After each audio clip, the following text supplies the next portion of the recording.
So are you a candy eater? You like candy? Candy crushing?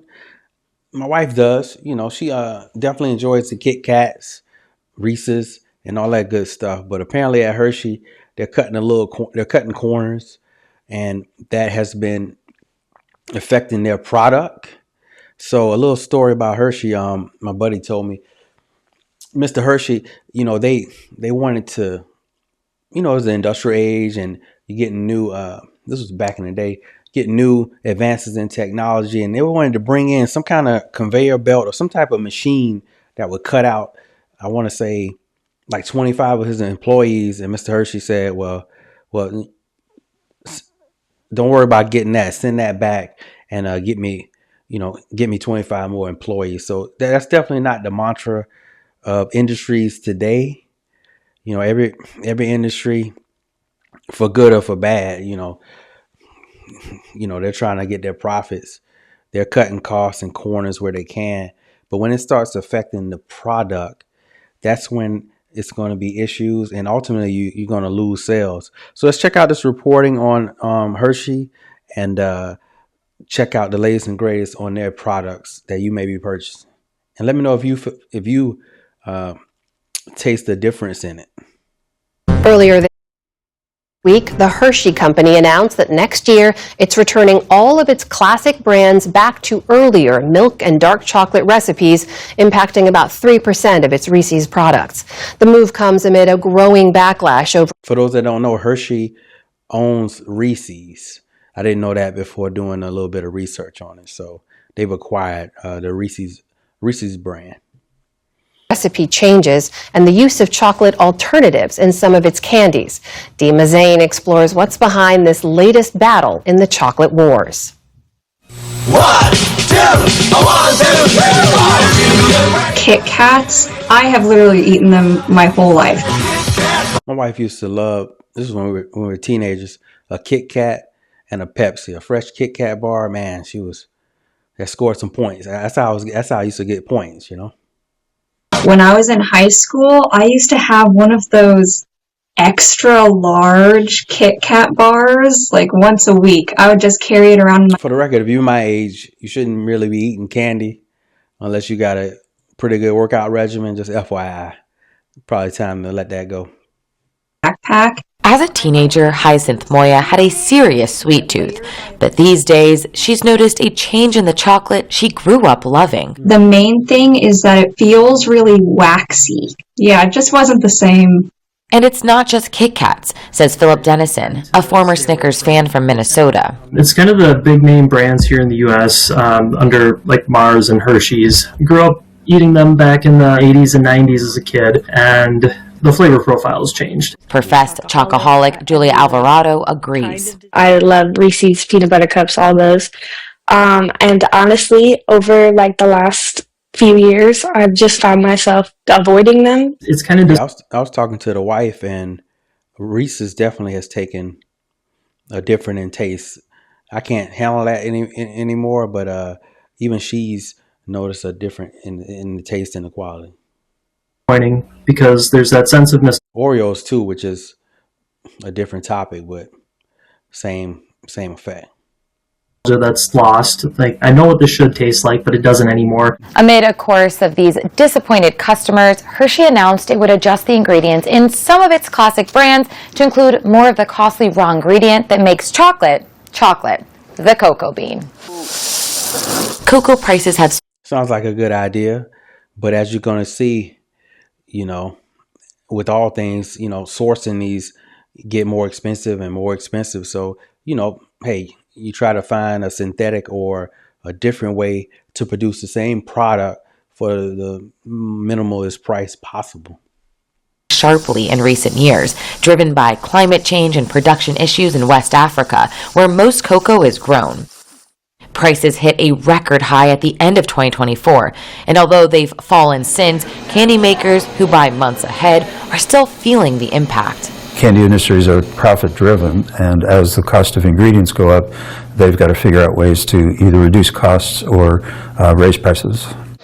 Richard Hartel, a food science professor at the University of Wisconsin at Madison, has studied chocolate for 35 years and has kept records of ingredients in popular chocolate candies for more than a decade, and he's noticed some changes. Here we have the 2015 version, here's the 2025 version. They've actually reduced the amount of chocolate ingredient in the chocolate product. Last fall, a New York Times investigation found major chocolate brands were using less cocoa in their products, and that popular candies like Rolos, Almond Joy, and Mr. Goodbar had quietly dropped the term milk chocolate from their labels. Under FDA guidelines, So no longer milk chocolate. That just said chocolate candy. Interesting.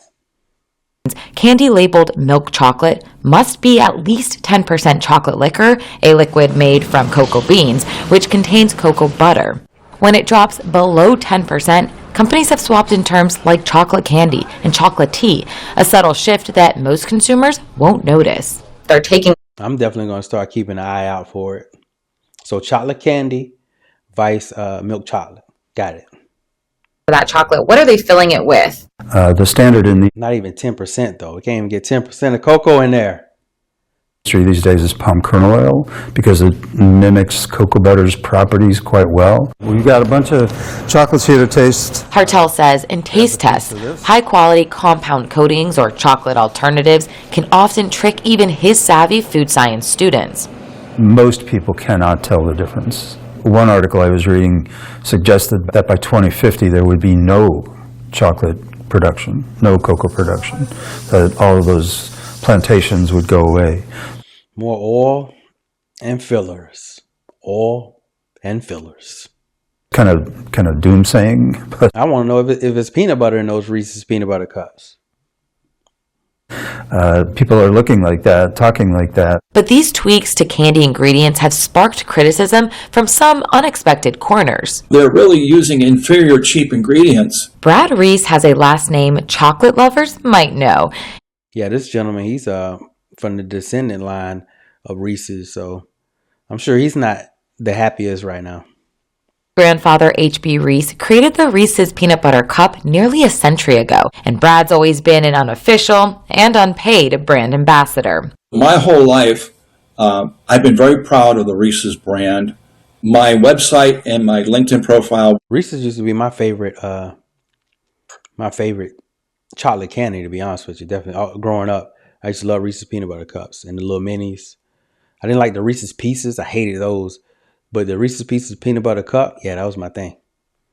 Brad Reese, growing Reese's worldwide, one peanut butter cup at a time. That changed on Valentine's Day, when Hershey's launched a new product. The Reese's Peanut Butter Mini Hearts. I took 2 bites, and I had to spit it out. And of course, then I dumped all the contents in the garbage, and I saved the wrapper, and I looked at the... My man spit it out. He couldn't even swallow it.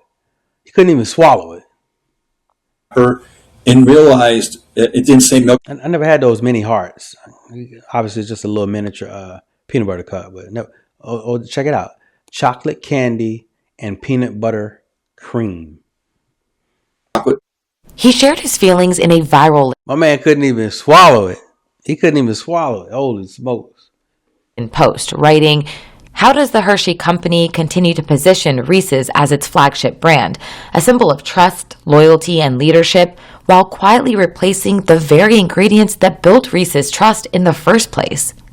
The Hershey Company declined our request for an interview, but in a written statement to the PBS NewsHour, they said, quote, "Hershey is committed to making products consumers love, and that means continuing." Hey, Hershey is a staple in American culture, so let's don't knock them too much, but let's get these products back to the best quality possible.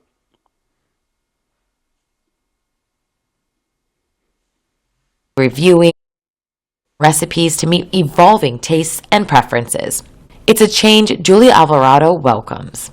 I just kind of wish that companies prioritized quality over quantity in a lot of situations because you're going to lose the loyalty. I would have stayed loyal to Hershey's, honestly, forever. She says she's willing to taste it again. Because it's a balance, right? Like, yes, definitely want the best quality, the better quality, or no issues. The more customers, loyal customers, the more revenue coming in, more employees it's a whole circle. But if a company can trim some things, they're going, and that says milk chocolate right there. They're going to try to trim some things. So you got to just balance. Let's balance this. I definitely don't want Hershey's to go under or anything like that. I'm sure they feed a lot of families. So it's just that balance. Hopefully they can right the ship on this. Before confirming if it's too chocolate for her. For the PBS NewsHour, I'm Dima Zain. So that's the reporting on Hershey's. Hopefully that product can get back up to par for those candy lovers. Definitely hope or wish Hershey's company as a whole the best, because I know they used to be based out of Philadelphia. I heard the whole town, it used to be Hershey's town. The whole town would smell like chocolate. So I never visited, but that just sounds freaking awesome.